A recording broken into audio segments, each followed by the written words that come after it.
Antoine Joen, bonjour. Bonjour. Vous êtes maire de Châtillon, en banlieue parisienne, dans les Hauts-de-Seine. Vous êtes aussi coprésident de la commission éducation de l'AMF depuis cette année. On voulait pouvoir revenir avec vous sur la situation dans les communes et concernant les écoles. Alors, les années se suivent, comme on dit, et se ressemblent aussi avec des effectifs scolaires en baisse, des postes d'enseignants également. La préparation de la rentrée scolaire 2026 va commencer ou a déjà commencé. Dans quel état d'esprit sont les maires? Il y a forcément une inquiétude sur les mesures de carte scolaire qui vont être annoncées sur les années à venir. Et il y a un fait que personne ne conteste, c'est la baisse de la démographie, et la démographie scolaire en particulier, parce que l'ensemble des académies voient leurs effectifs baisser à deux exceptions près. Forcément, ça induit des conséquences en termes de mesures de carte scolaire, et c'est vrai qu'il y a une certaine inquiétude sur ces impacts au niveau local, que ce soit en termes de fermeture de classes, de fermeture d'écoles parfois aussi, donc il y a une grande vigilance là-dessus. Pour revenir effectivement sur les échanges qui ont eu lieu ce matin lors du forum qui était consacré à cette question pendant le congrès des maires, quelle remontée du terrain vous avez eu? C'était un sentiment qui était plutôt quoi? Inquiet, interrogatif, vigilant? Vigilant plutôt, je dirais, effectivement. Inquiet aussi, même si encore une fois, le constat il est là. La question c'est de savoir qu'est-ce qu'on en fait, qu'est-ce qu'on fait de cette baisse de la démographie scolaire. Ce qu'on pense, que ce soit l'Association des maires de France, mais globalement avec l'ensemble des maires, c'est qu'il faut assumer avoir des écoles aujourd'hui qui contiennent peu de classes, peu d'enfants.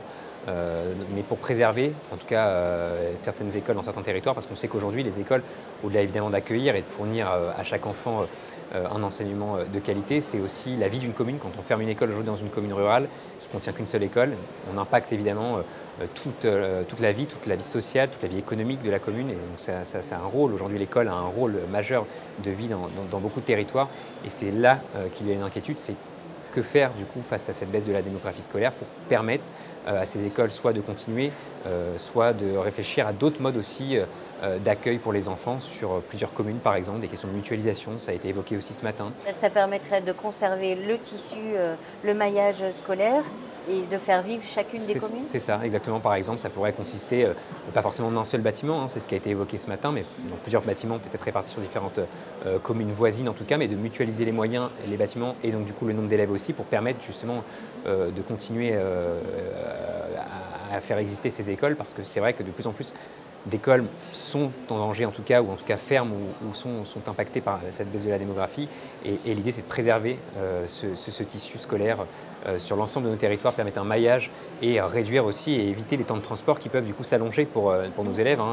Il y a un de mes collègues qui évoquait ce matin la question de l'inquiétude de certains enfants, de certains parents qui pouvaient des fois faire passer 1h30, 2 heures dans le transport scolaire pour pouvoir rejoindre son école, ce qui pose aujourd'hui question en termes de qualité de l'offre et également de qualité de vie des enfants sur l'ensemble du territoire.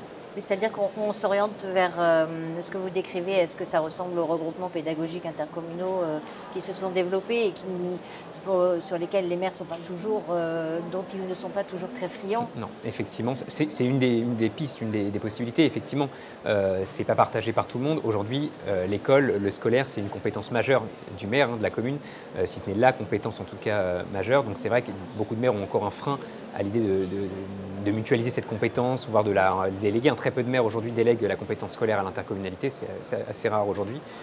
Pour autant, certains maires ruraux présents ce matin évoquaient cette obligation quasiment forcée au risque de voir les écoles fermer les unes après les autres. Alors ce travail justement à 3 ans, ou en tout cas à un horizon un peu plus lointain, de planification, de réflexion, est-ce que c'est ça qui est encadré ou qui va être plus facile à faire entre les maires et l'éducation nationale via le protocole d'accord qui a été signé entre l'AMF et le ministère, c'est ça? C'est ça. Qu'est-ce que ça a changé d'ores et déjà, ou qu'est-ce que ça doit changer? Alors ce protocole d'accord, il a été signé en avril dernier, en avril 2025, entre l'AMF effectivement et le ministère de l'Éducation nationale. J'ajoute d'ailleurs qu'il y a un deuxième ministère qui est signataire de ce protocole, c'est le ministère de Jeunesse, Sport et Vie associative, qui a également signé ce protocole, parce qu'il y a deux volets dans ce protocole d'accord. Le volet majeur qui concerne la carte scolaire, je reviens dessus dans quelques instants, et un deuxième volet aussi de concertation sur la continuité éducative. On parle également du coup de l'inclusion, du bâti scolaire, du climat scolaire, de l'investissement numérique, de tout un tas d'autres sujets qui concernent la continuité éducative, et où aussi ce protocole a vocation à mettre autour de la table l'ensemble des acteurs pour pouvoir aboutir à des décisions les plus adaptées possibles. Pour revenir au premier volet, qui est le volet majeur effectivement de la carte scolaire, l'objectif c'est d'avoir une sorte on va dire de trio, de triptyque entre le maire, la direction académique, le directeur académique ou la directrice académique, et le préfet également, puisque le préfet a de plus en plus de prérogatives en la matière, pour pouvoir justement avoir d'une part des perspectives et une visibilité sur au moins les 3 prochaines années en termes de démographie scolaire, et une concertation régulière entre ces 3 acteurs pour anticiper les mesures de carte scolaire et aboutir à des mesures de carte scolaire qui ne bouleversent pas trop les équilibres et les écoles sur l'ensemble des territoires. C'est-à-dire que par exemple, s'il doit y avoir une fermeture de classe, elle doit être programmée à 3 ans et pas intervenir tout de suite? Dans l'idéal, ce serait ça. Malheureusement, il y a d'une part la démographie scolaire, c'est un des facteurs. Le deuxième facteur, évidemment, qui va concerner les mesures de carte scolaire, c'est le budget. Et le budget, pour le coup, est voté en année civile chaque année. Et de fait, il est impossible, et ça, on le conçoit parfaitement à l'AMF, en tout cas à ce jour, dans le cadre du fonctionnement actuel, d'avoir des mesures de carte scolaire sur les 3 prochaines années, puisqu'on ne connaît pas les budgets qui seront votés en 2027, 2028 et au-delà.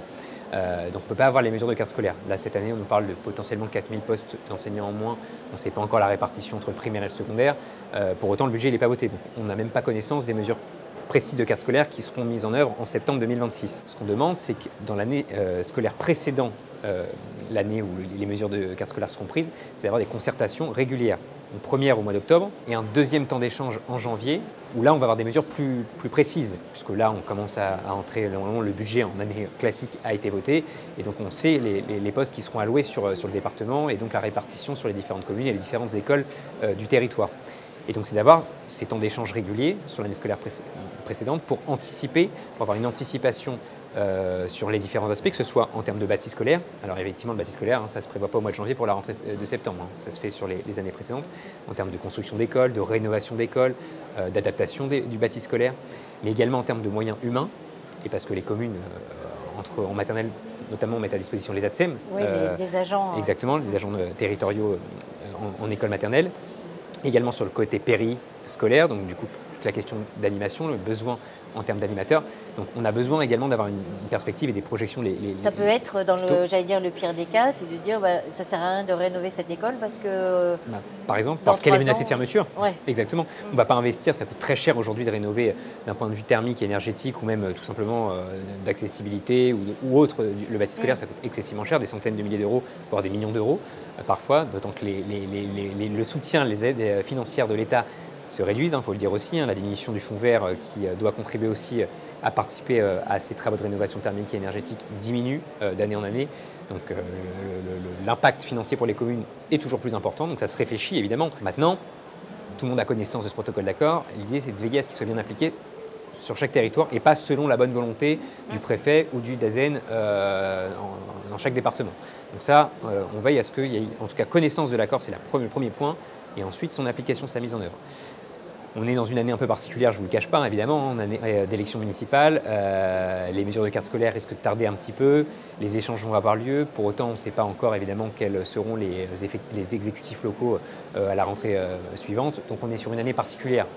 C'est-à-dire qu'on aura la carte scolaire après les élections municipales. Dans la plupart des départements, ce sera le cas, effectivement. Vous dites que les maires doivent saisir finalement aussi l'opportunité finalement d'utiliser les classes vides pour ouvrir l'école sur la ville. Est-ce que c'est une façon de regarder le verre à moitié plein ou est-ce que c'est l'amorce en fait d'une nouvelle place pour l'école, j'allais dire au cœur du village? Je pense qu'effectivement, il y a une réflexion qui est en cours au sein de chaque territoire d'une part, mais aussi au sein des différentes instances. Je pense à la Convention citoyenne sur les temps de l'enfance, à laquelle j'ai pu participer au nom de l'AMF, mais d'autres instances de concertation aussi. Il y a une réflexion sur la place de l'école aujourd'hui, sur le rôle qu'elle doit avoir, évidemment, et l'école doit rester au centre. Mais aujourd'hui, c'est vrai, quand on construit une école, quand on rénove une école au niveau local, on pense école, mais on pense aussi équipement public au sens large, et comment ces locaux peuvent être aussi utilisés en dehors des temps scolaires, sur les temps périscolaires, sur les temps extrascolaires, pourquoi pas également le week-end. Moi, je prends l'exemple de ma commune. On a construit une nouvelle école. Aujourd'hui, elle peut comprendre jusqu'à 7 salles de classe. Elle a 7 salles de classe. Aujourd'hui, on n'a que 5 classes dans cette école. Mais effectivement, on ne va pas laisser ces 2 salles de classe vides. Donc, comment on l'utilise? Auprès de qui on la met à disposition? Toujours en ayant en tête qu'on reste dans une école. Donc, l'idée, c'est pas de faire n'importe quoi, c'est pas d'installer forcément des acteurs privés, mais c'est vraiment de réfléchir. Mais de faire vivre cette école à l'ensemble des acteurs associatifs et qui permettent la vie de la commune et qui profitent aussi aux enfants d'ailleurs, sur l'ensemble des temps de l'enfant, pas que le temps scolaire, mais temps aussi périscolaire, temps extrascolaire, et c'est là-dessus. Et donc effectivement, ça conduit à une nouvelle place pour l'école aujourd'hui, je pense, dans nos territoires. Merci. Merci à vous.